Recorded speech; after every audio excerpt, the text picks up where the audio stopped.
Okay, I'm ready to start the five daily foods for the second day, which yesterday was the five daily foods for Sunday. Today will be the five daily foods for Monday. Um, so we have chicken thighs. That will be for the angiogenesis. The green tea will be for the regeneration. The sourdough bread will be for the microbiome. The walnuts will be for the DNA protection. And a orange would be for the immunity. So these are the five defense systems, which are what I just mentioned: angiogenesis, regeneration, microbiome, DNA protection, and immunity, that heals the body from within. So I want, as I'm trying to change my eating habits, I want one of these five things within my body each day. So I'm following the book, How to Eat to Beat Disease, written by Dr. William Lee. So this one, for breakfast, you eat nothing. For lunch, you eat nothing. For snack, you can have an orange, walnuts, and green tea. So for the oranges, we know there are health benefits, but I'm going to read here what he says about oranges in just briefly in a couple of pages. 190. First, there's a popular vitamin with antioxidant properties like vitamin C. One of the most commonly taken dietary supplements. Vitamin C is naturally found in many plant-based foods. The antioxidant effects of vitamin C have been proven in many lab studies, but as always, clinical evidence is king. So, he goes on to say this would support prevailing wisdom that the combined antioxidant benefits gained from consuming whole foods can be more powerful than swallowing a supplement. So instead of taking a vitamin C pill, it's a known fact that when it comes to oranges, you actually derive more benefits if you eat the whole fruit rather than just drink the juice. Oranges contain dietary fiber, which, as we saw in chapter 8, is good for your microbiome.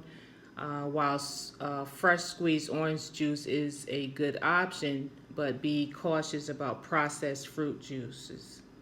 Many are simply sugar sweetened beverages containing very little actual fruit. But he goes into a whole lot of research when he talks about the DNA with the orange juices compared to like a vitamin C supplement. Eating the actual orange is better. Okay, so walnuts. Let's see, 178 to 179. Walnuts are a good source of omega-3, dietary fiber. Eating walnuts lower your risk of many conditions from cardiovascular disease to cancer. At the same time, eating walnuts decreased the numbers of harmful cholesterol bacteria. I'm wondering if that's like when, patients have C. diff and things of that nature, so that would lower the risk of that. By eating walnuts, you can make changes that optimize the balance between beneficial and harmful bacteria in your microbiome. So, what else does it say? 351 about walnuts.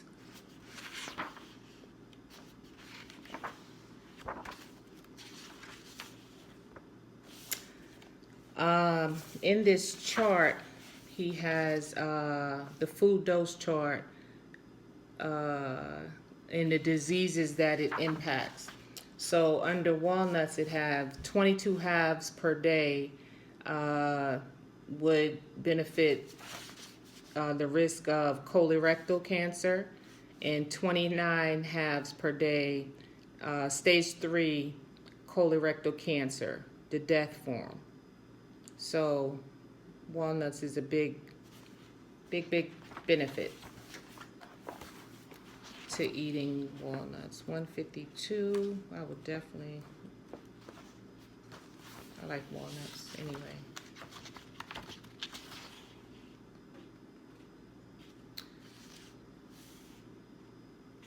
Okay. So eating walnuts is associated with a reduced risk of developing colon cancer and also improves survival in patients who have colon cancer. If you have colon cancer, eating walnuts may literally save your life, is what he says. Green tea. So we're still on snack. The first thing you're going to eat for this day, this second day, would be orange, walnuts, and green tea for the snack. The first thing you eat. No breakfast, no lunch, just a snack. So for green tea, I'll just read a little bit about it because green tea have a lot of benefits, but you have to know which ones to buy. I'm still researching that because I'm even thinking about the matcha green tea. And there's a lot of research on that because there's different ones and how to know which ones to buy and which ones are more beneficial. So here about the regular green tea, it says we found Chinese jasmine tea to be more potent than Japanese sencha tea. And Earl Grey tea was even more potent than jasmine tea. The most remarkable finding was that when we crossed cultures and mixed sencha Japanese with jasmine Chinese tea, the resulting tea blend had synergenic effects on blood vessel growth that was more than twice as potent against angiogenesis than either one alone. Of course, green tea is the type of tea most people commonly associate with health benefits. It reduces harmful angiogenesis cancer growth, lowers blood pressure, improves blood lipids, restores homeostasis of the immune cells, and has antioxidant and anti-inflammatory properties. Green tea technically covers a wide variety of beverages from sencha to jasmine to oolong. I drink oolong tea. Drinking 2 to 3 cups of green tea a day is associated with 44% reduced risk of developing colon cancer. So that's it for the snack. Now on to the dinner. Now I tried this one and it's very, very good, his recipe. For dinner he has chicken curry and sourdough bread. I talked about sourdough bread on the last video and gave a few facts on that. So let's talk about chicken. In his 200 and something list of foods to select from, the only thing he has under chicken is dark chicken. So let me read this to you. 112. Chicken thighs. So amongst meat, chicken is one of the healthier choices. Most of us are used to thinking, and this is definitely me, to thinking of breast meat as the best part of the bird because white meat has less fat, but dark meat offers other unique health benefits, especially if you trim off the fat.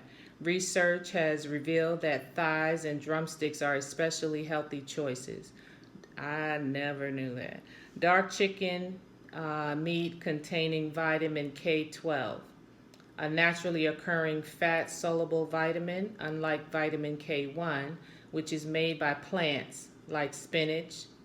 K2 is made by bacteria. It has anti-angiogenesis properties. So people who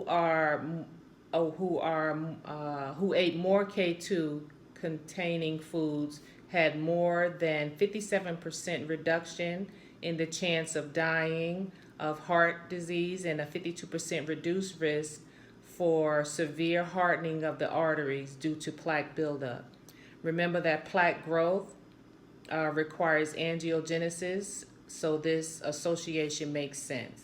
So even though you may have grown up accustomed to choosing the chicken breast meat, when it comes to health, it is no brainer to choose flavorful legs and thighs. So that was a serious fact finding for me and to learn. So here on page 337 in his book, he has a recipe for chicken coconut curry. And I made this. I bought my boneless chicken thighs from Whole Foods. And so he says a little bit about it before he goes into the recipe. A good go-to curry dish is a must in every household and delivers the benefits of turmeric in the curry powder. This one adds chicken thighs and chili peppers for anti-angiogenic and immune-enhancing benefits. Okay, so for this chicken coconut curry, the cooking time is 45 minutes. Prep time is 15 minutes. The ingredients is 13.5 ounce can of coconut milk, a half a cup of chicken broth, homemade or organic, a 1/4 cup of orange marmalade, 2 tablespoons of Thai fish sauce, 1 tablespoon of curry powder, a half of jalapeno or serrano chili, seeded and finely minced, fresh cracked black pepper to taste. So that was the ingredients for the sauce. Now the ingredients for the chicken is 1 tablespoon of cooking oil, 2.5 pounds of boneless chicken thighs cut in halves, 1 medium onion cut into 1-inch pieces, 1 tablespoon of minced garlic, 2 medium thin skinned potatoes cut into 1-inch chunks, 1 medium sweet potato peeled and cut into 1-inch chunks, 3/4 pound of peeled baby carrots, 2 tablespoons of grated orange peel, salt to taste, 3 tablespoons of chopped fresh Thai or regular basil. When you make that, that's really, really good. And then after dinner for dessert, just like breakfast and lunch, nothing. So day 2 is pretty simple. And that was it. So you have breakfast, you don't eat anything. Lunch, you don't eat anything. Snack, you eat an orange, walnuts, and green tea. Dinner, you have chicken curry plus sourdough bread. And for dessert, nothing. And so that is it for this day. And I wanted to share why I chose this book. I think I mentioned it before in another video, Eat to Beat Disease by Dr. William Lee. I had watched him on TED Talk, and what got me and made me say, I'm going to try this. I'll eat this way, try to eat this way, is when he said he had worked at a veterans hospital. And here's what he said. He talks a little bit about it in the beginning of his book. So,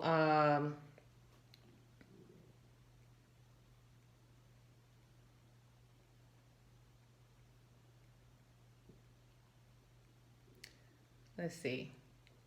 I don't know where to start, but with all this means for you is that your doctor, while armed with deep skills and invaluable knowledge about medicine, may not be fluent in advising you on what to eat for your health to beat disease.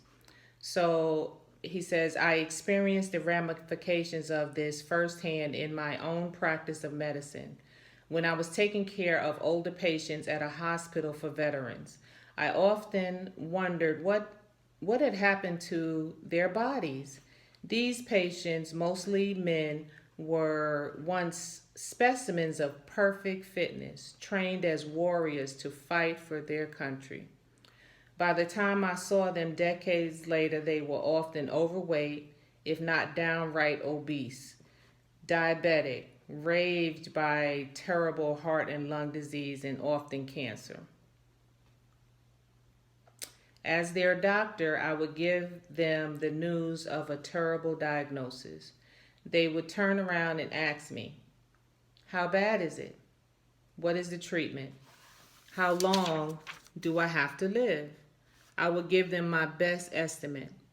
Then, as they were leaving my office, they would almost invariably turn and ask me, "Hey, Doc, what can I eat so that I can help myself?" So when he said that on TED Talk, and he explained that kind of piqued my interest, and I was like, So he says, I didn't have an answer to that question because I hadn't been educated or trained to deal with it. That stuck with me as wrong. And thus I began the journey to seek the answers that led me to write this book. You know, so that was pretty deep for me to hear.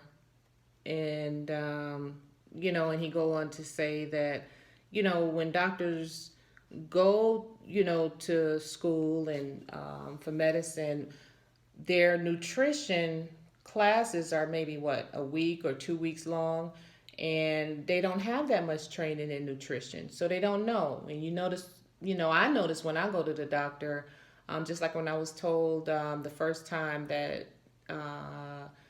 you have high cholesterol, and this was my first time seeing this one particular doctor, and he was like, "Let me prescribe you some statin," and I was like, "I'm not taking those statins."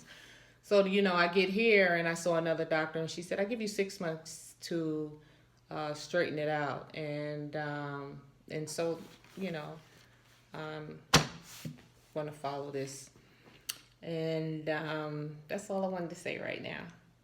So tomorrow, the next time I do a video, it'll be on day 3. So Sunday, Monday is done. I'll do Tuesday next time.